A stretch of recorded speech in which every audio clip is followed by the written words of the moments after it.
Cian. Selamat pagi, salam sejahtera bagi kita semua, salam ASN Insight. Pagi ini saya akan membacakan tentang berita reformasi birokrasi. Mohon izin untuk perkenalan, nama saya Selvia Antina. Hari ini saya akan ditemani oleh keempat rekan saya, ada Ibu Nelinda, Bapak Yunus, Bapak Rocky, dan juga Bapak Norman. Apa itu reformasi birokrasi? Reformasi birokrasi merupakan upaya pemerintah dalam memperbaiki sistem pemerintahan untuk meningkatkan kualitas pelayanan publik. Hal yang melatar belakangi mengapa reformasi birokrasi itu penting, yaitu adalah dikarenakan masyarakat merasakan kurangnya produktivitas ASN, maka reformasi birokrasi menjadi prioritas nasional. Tujuan reformasi birokrasi diwujudkan melalui 1. Pelayanan publik cepat, transparan, dan akuntabel, yaitu diwujudkan melalui aplikasi M-Paspor.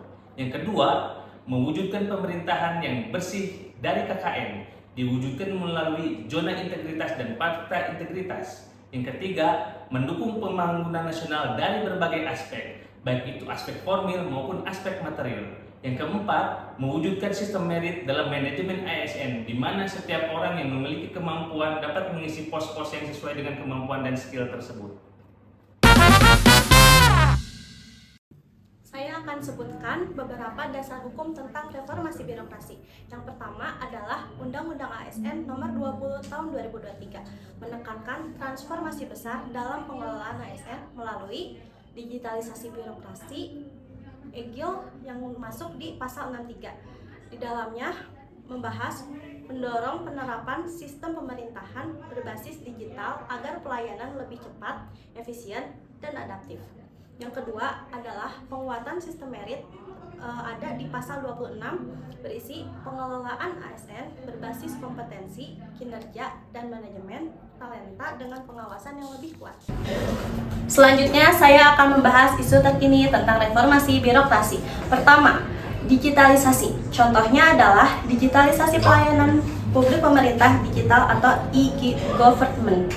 Yang kedua adalah FWA. Contohnya adalah sistem kerja fleksibel ASN. Yang ketiga adalah Zero Growth ASN, yaitu fokus rekrutmen, regenerasi, bukan penambahan jumlah secara masif.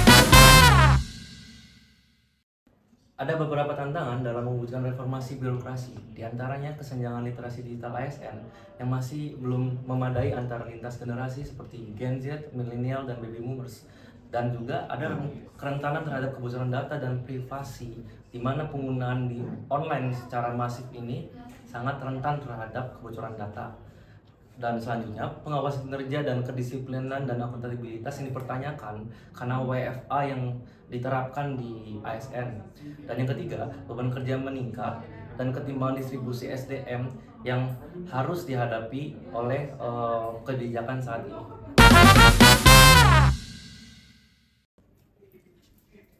Beberapa alternatif solusi mengenai isu reformasi birokrasi diantaranya, yang pertama ada digitalisasi yang berkaitan dengan peningkatan kompetensi digital ASN, lalu penguatan keamanan cyber. Yang kedua ada FWA melalui sistem kerja berbasis output dan juga penguatan budaya yang dapat meningkatkan disiplin dan akuntabilitas. Yang ketiga ada Zero Growth mengenai peningkatan kesejahteraan ASN dan juga optimalisasi manajemen talenta. Berdasarkan solusi alternatif tersebut, hasil yang diharapkan antara lain terkait digitalisasi. Yang pertama, meningkatnya transparansi dan akuntabilitas. Yang kedua, terberantasnya korupsi melalui pengawasan yang ketat. Dan lalu kemudian terkait dengan efisiensi anggaran. Berkaitan dengan FWA, diharapkan terjadinya reformasi birokrasi yang dapat meningkatkan efisiensi kerja. Kemudian selain itu efisiensi operasional, lalu budaya kerja modern yang adaptif.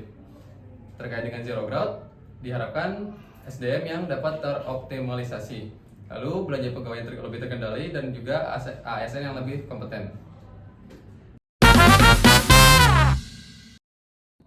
Baik, terima kasih kepada empat rekan saya yang sudah memaparkan tentang reformasi birokrasi secara luar biasa. Saya mohon izin untuk memberikan kesimpulan di akhir acara. Reformasi birokrasi merupakan langkah penting menuju Indonesia Emas 2045. Reformasi birokrasi merupakan upaya strategis untuk membentuk birokrasi yang digital, profesional, adaptif, dan berorientasi pada hasil. Tantangan seperti keterbatasan kompetensi, digital perubahan budaya kerja, serta pembatasan jumlah ASN mendorong pemerintah untuk terus melakukan transformasi dalam secara menyeluruh.